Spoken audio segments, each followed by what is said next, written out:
ৰাজ্যত ক্ৰমাগতভাৱে তৃতীয়বাৰলৈ গঠন হ'ল NDA চৰকাৰ। মুখ্যমন্ত্ৰীৰূপে ডক্টৰ হিমন্ত বিশ্ব শৰ্মাৰ পদ আৰু গোপনীয়তাৰ শপত।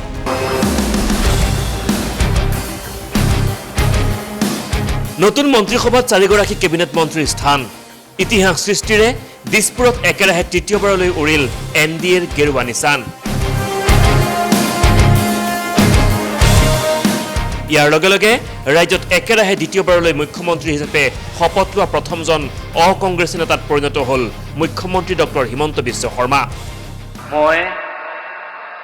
মই শ্ৰী হিমন্ত বিশ্ব শৰ্মা ঈশ্বৰৰ নামত শপত লওঁ যে বিধিৰ দ্বাৰা স্থাপিত ভাৰতৰ সংবিধানৰ প্ৰতি মই প্ৰকৃত বিশ্বাস আৰু আনুগত্য পোষণ কৰিম। মই ভাৰতৰ সাৰ্বভৌমত্ব আৰু অখণ্ডতা অক্ষুণ্ণ ৰাখিম। মই অসমৰ মুখ্যমন্ত্ৰী হিচাপে মোৰ কৰ্তব্য বিশ্বস্ততাৰে আৰু শুদ্ধ অন্তঃকৰণেৰে সম্পাদন কৰিম আৰু মই ভয় বা পক্ষপাত অনুৰাগ বা বিদ্বেষ নোহোৱাকৈ সংবিধান আৰু আইন অনুসাৰে সকলো শ্ৰেণীৰ লোকৰ প্ৰতি ন্যায় আচৰণ কৰিম। লোকে লোকাৰণ্য হৈ পৰা আজিৰ এই শপত গ্ৰহণ অনুষ্ঠানত উপস্থিত থাকে প্ৰধানমন্ত্ৰী নৰেন্দ্ৰ মোদী, কেন্দ্ৰীয় গৃহমন্ত্ৰী অমিত শ্বাহ, কেন্দ্ৰীয় মন্ত্ৰী ৰাজনাথ সিং, সৰ্বানন্দ সোণোৱাল, বিজেপিৰ ৰাষ্ট্ৰীয় সভাপতি নীতিন নবীনকে ধৰি দেশৰ বহুকেইগৰাকী VVIPৰ। অনুষ্ঠানটোত উপস্থিত আছিল দেশৰ 22খন ৰাজ্যৰ মুখ্যমন্ত্ৰী, উপমুখ্যমন্ত্ৰীকে ধৰি কেইবাগৰাকীও উদ্যোগপতি। ইয়াৰ পূৰ্বে শপত গ্ৰহণ অনুষ্ঠানৰ সুবিশাল মঞ্চখন অসমৰ গৌৰৱময় ইতিহাসৰ চানেকিৰে আটকধুনীয়াকৈ সজাই তুলিছিল কথিতযশা কলা ভাস্কৰ্য শিল্পী পদ্মশ্ৰী নুৰুদ্দিন আহমেদ আৰু তেওঁৰ 2 পুত্ৰই।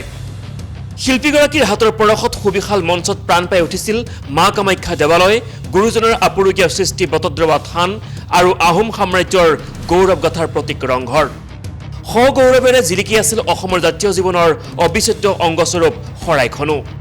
শপত গ্ৰহণ অনুষ্ঠানলৈ ভিৰ ফালি পুত্ৰৰ এই গৌৰৱময় ক্ষণৰ সাক্ষী হ'বলৈ এনেদৰেই হুইল চেয়াৰত আহিল মুখ্যমন্ত্ৰী হিমন্ত বিশ্ব শৰ্মাৰ মাতৃ মৃণালিনী দেৱী। লগত আছিল পত্নী ৰিণিকী ভূঞা শৰ্মা আৰু 2 সন্তান।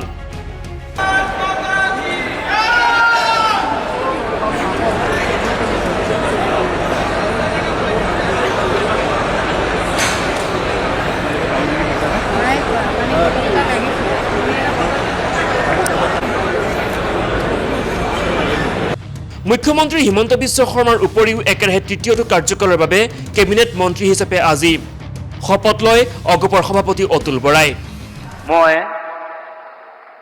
মই শ্ৰী অতুল বৰাই ঈশ্বৰৰ শপত লওঁ যে বিধিৰ দ্বাৰা স্থাপিত ভাৰতৰ সংবিধানৰ প্ৰতি মই প্ৰকৃত বিশ্বাস আৰু আনুগত্য পোষণ কৰিম।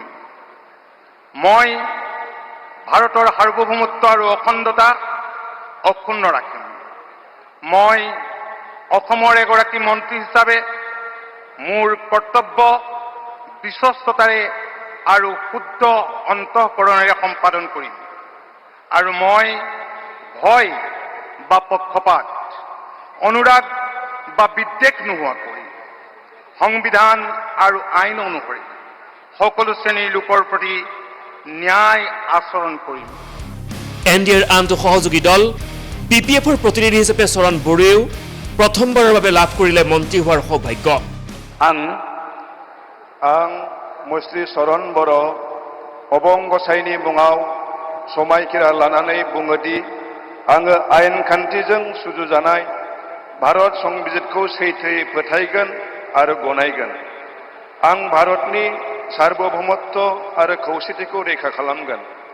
आं आसाम रायजोनि सासे मन्त्रि महरै फोथायनाय आरो गोगो गोसोयै आंनि मावनो गोनां हाबाफोरखौ गिनाय एबा सोरखौबा अननाय, मोजां मोननाय एबा गिज्रा गोसो लायालासिनो संबिजित आरो खान्थि बायदियै गासैबो थाखोनि सुबुंनि फारसे गाहाम बिसायगोन।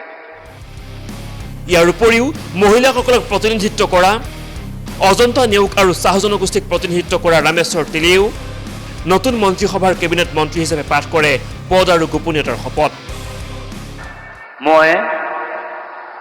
মই ৰামেশ্বৰ তেলী ঈশ্বৰৰ নামত শপত লওঁ যে বিধিৰ দ্বাৰা স্থাপিত ভাৰতৰ সংবিধানৰ প্ৰতি মই প্ৰকৃত বিশ্বাস আৰু অনুগত্য পোষণ কৰিম।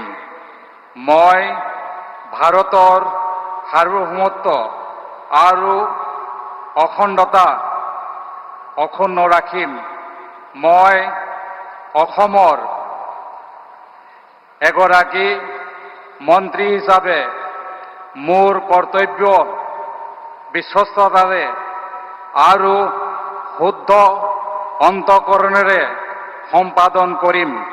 মই শ্ৰীমতী অজন্তা নেওগ ঈশ্বৰৰ নামত শপত লওঁ যে বিধিৰ দ্বাৰা স্থাপিত ভাৰতৰ সংবিধানৰ প্ৰতি মই প্ৰকৃত বিশ্বাস আৰু আনুগত্য পোষণ কৰিম।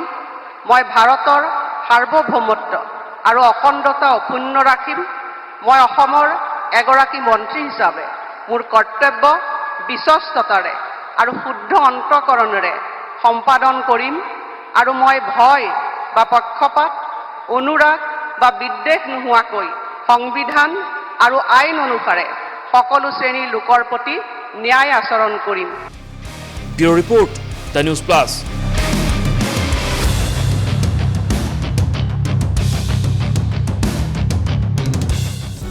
যিকোনো খবৰৰ বাবে যোগাযোগ কৰক আমাৰ এই নম্বৰত 9181 307 2221।